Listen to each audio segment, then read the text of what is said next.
جو عمل بھی انسان کرتا ہے، نیک اعمال جتنے بھی ہیں، کوئی بھی عمل انسان کرتا ہے تو اللہ رب العزت کا اصول اور قانون ضابطہ اس کے لیے یہ ہے۔ اللہ کے رسول فرماتے کل عمل ابن آدم یضاعف الحسنۃ بعشر امثالها، کہ بنی آدم کوئی بھی کام کرتا ہے تو اس کا جو اجر ہوتا ہے اسے 10 گنا بڑھا کر دیا جاتا ہے۔ جیسے کہ قرآن کریم کے اندر بھی اللہ فرماتے من جاء بالحسنۃ فلہ 10 امثالها، کہ جو کوئی نیک کام کرتا ہے تو اسے اجر 10 گنا زیادہ دیتا ہے اللہ تعالیٰ۔ لیکن اس حدیث مبارکہ کے اندر اللہ کے رسول کیا فرماتے ہیں؟ الا الصوم،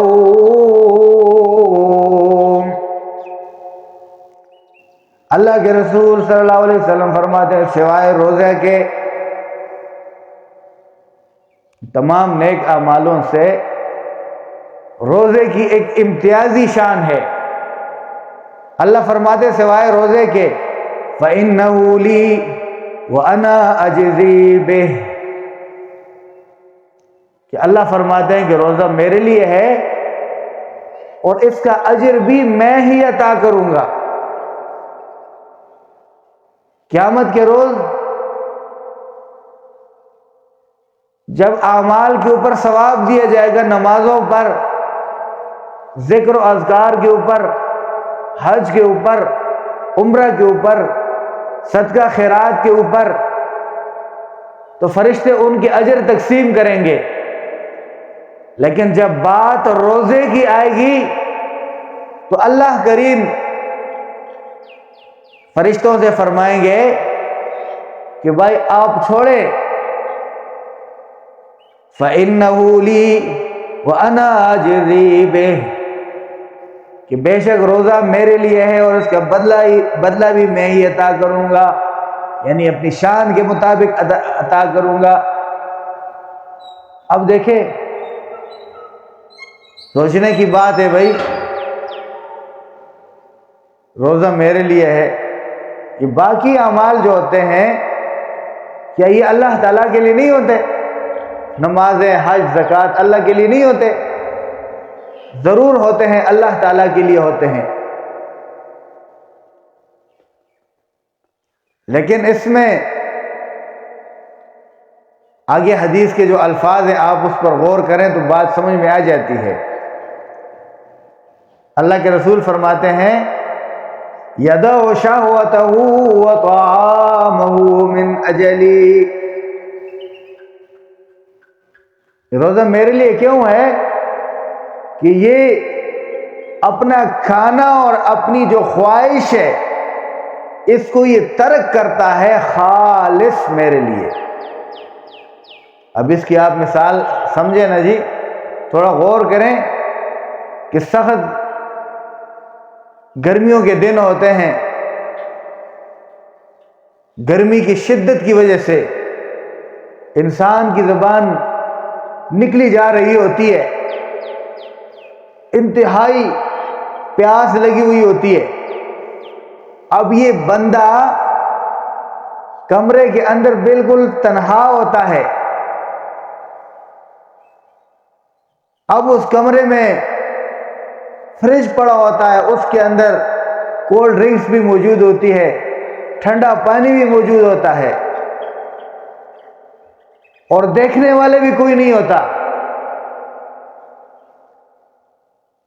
اب اگر یہ چاہے کھا بھی سکتا ہے، پی بھی سکتا ہے، جس طرح بہت سارے بدبخت آپ نے دیکھے ہوں گے جو رمضان المبارک کے روزے کے اندر بھی کھاتے ہیں، پیتے ہیں، روزہ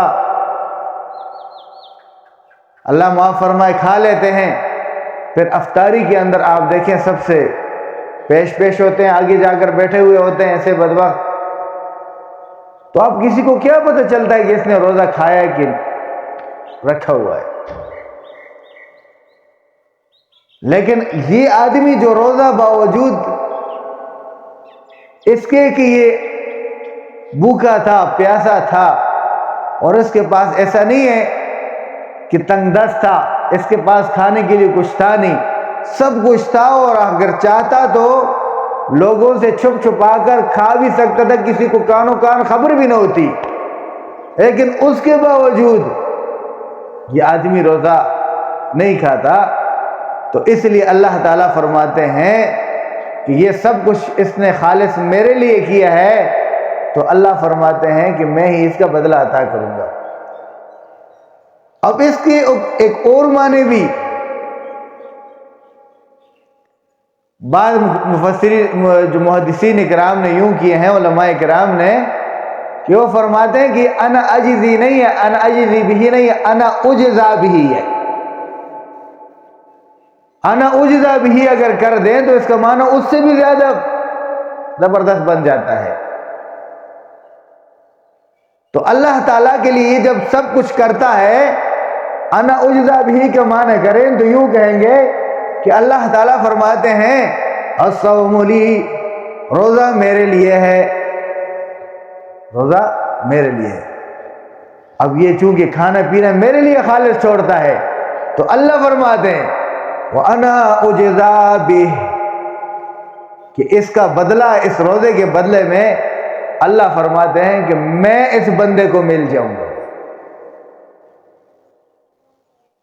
اب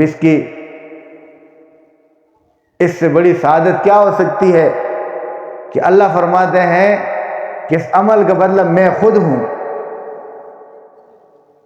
میں خود اس کا بدلہ ہوں۔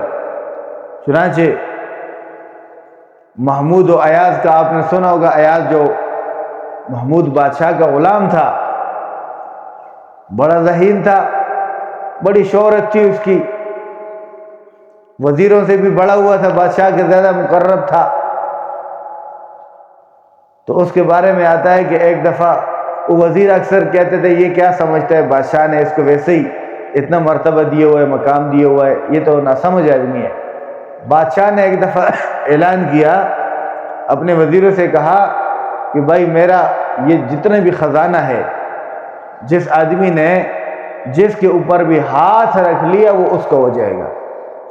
اب وزیر باغے، کسی نے سونے پر، کسی نے چاندی پر، کسی نے ہیروں پر، کسی نے جواہرات پر، دراہم اور دنانیر پر ہاتھ رکھ لیے۔